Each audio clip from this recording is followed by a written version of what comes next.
Welcome to the Global Venture Summit. I am super excited to be here.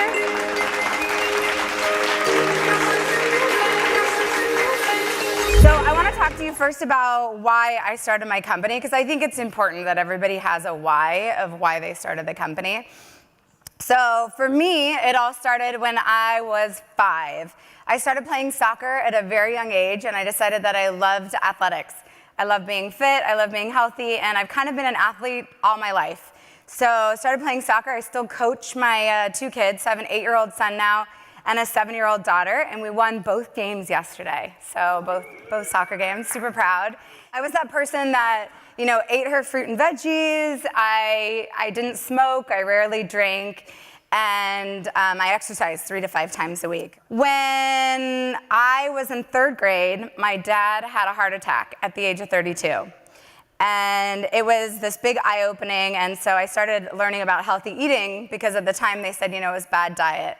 So my mom took all the sugar and the salt out of our diets, and I learned about healthy eating. And then fast forward, after my daughter was born, soon after she was born, I ran my first half marathon. And after it was over, I decided it was horrible, and I never wanted to run ever again. It was awful. So I don't learn from my mistakes, and a couple weeks later, I put on my running shoes to go back out and start running again. And this time, I found myself breathless, with chest pains, shortness of breath, and then I threw up on the run.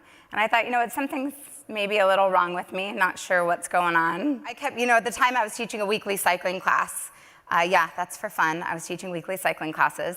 And I found it was strange that I could not climb the flight of stairs without being breathless, but I could teach this hour-long cycling class. So I went back to the doctor and I said, Doc, I think something's wrong with me.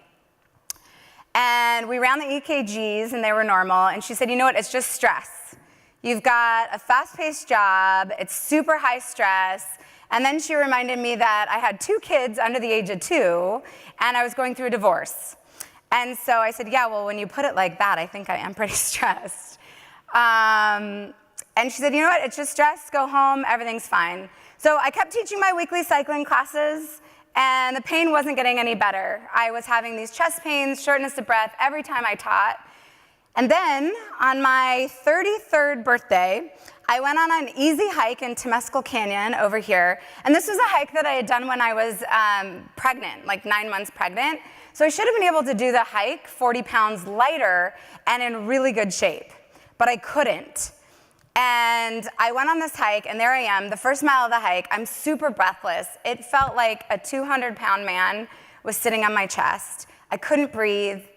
My heart was racing, and I had this crazy pain shooting down my left arm.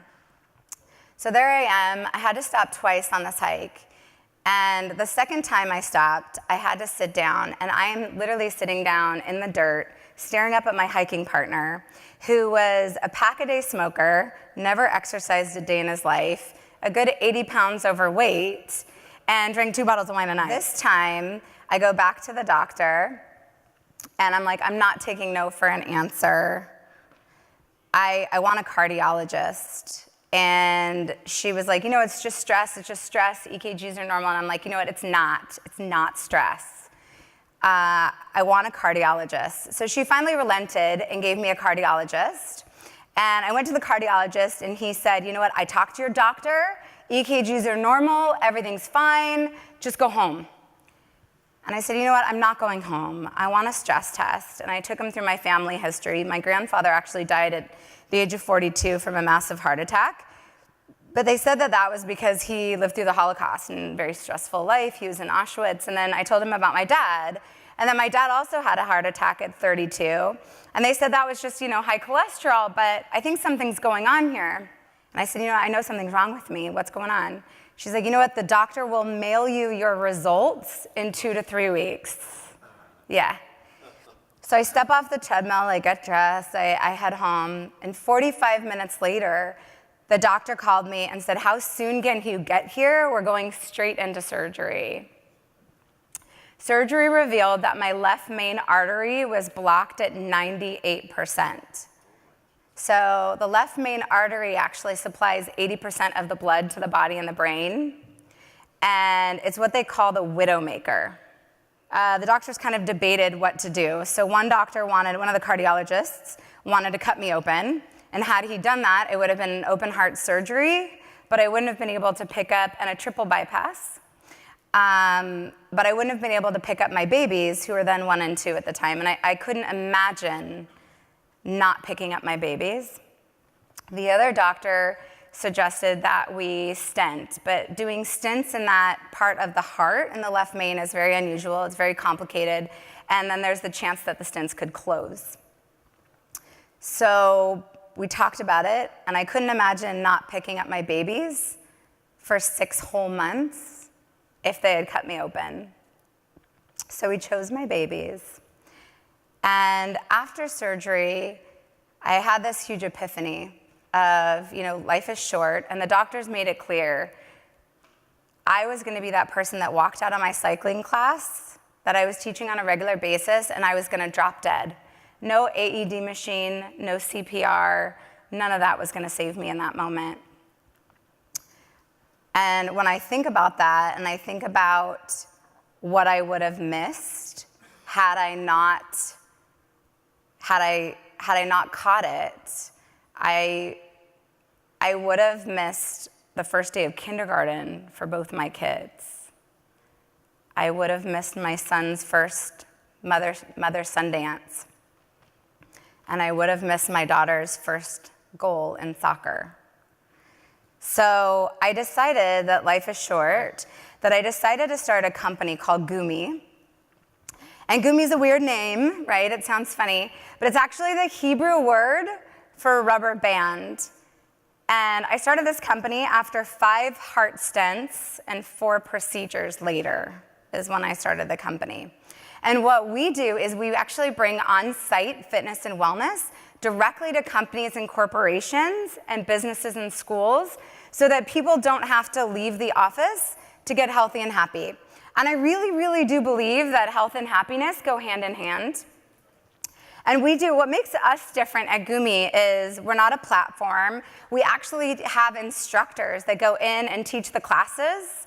And it's anything in that wellness and fitness sphere. So we do yoga classes, we do meditation, we actually do massage, we've done self-defense classes, we've had nutritionists come on site, we work with a family physician to give seminars on how to keep people healthy. We've done fun things like salsa dancing and hip-hop classes. So anything in that fitness and wellness space is really what we do at Goomi, and we bring it all on site. And on the occasion that a company says they don't have the space for it, we have something called boardroom yoga, and that's kind of fun. So what we do is no change of clothes, no mats required, and we literally do it in a boardroom, and I've done it in a dress like this, and we're able to stretch both body and mind with all of our classes, and we're able to get people, give them that sense. And the reason we do it is I imagine this almost, it's like that ripple effect, and we were talking about it last night with some of the people at dinner last night, and it's that ripple effect. If you can change that one person when they take a meditation session, or even if they get a 10-minute massage, they feel good about themselves, and they want to go back to their desks and make the world a better place. So we have clients in New York, Chicago, Atlanta, Philadelphia, Dallas. We're working on Austin. We have clients up in Seattle. And we're really working to make the world a better place by helping people to be healthy and happy. So we do hire the best of the best. And we've grown strictly with word of mouth so far. So we've been able to grow with our clients. We work with, HR directors and benefits managers. And then we also work with a lot of insurance companies that that recommend us to their clients with wellness dollars, and the wellness dollars are provided by the insurance companies, so the Kaiser Permanentes or the Anthem Blue Crosses of the world. They actually have wellness dollars that help fund to these companies the certain allotment of money. And so that's really how we're working in that space, and we've been able to grow. I went to them and I was like, you guys need this. You guys are working like crazy. You don't leave. You don't even know what time of day it is. Wouldn't it be cool if I could bring yoga to your office? what makes us unique is that we are able to do it nationally. We have clients in Clinton, Iowa, and we've got clients in Bethesda. And so what we're able to do is have this community of instructors that are national. And so we can go anywhere that the clients ask us to do. So that's a big differentiation for us. All right, well, thank you for your time. I think I did my 15 minutes. So thank you, everybody. Enjoy the rest of the day.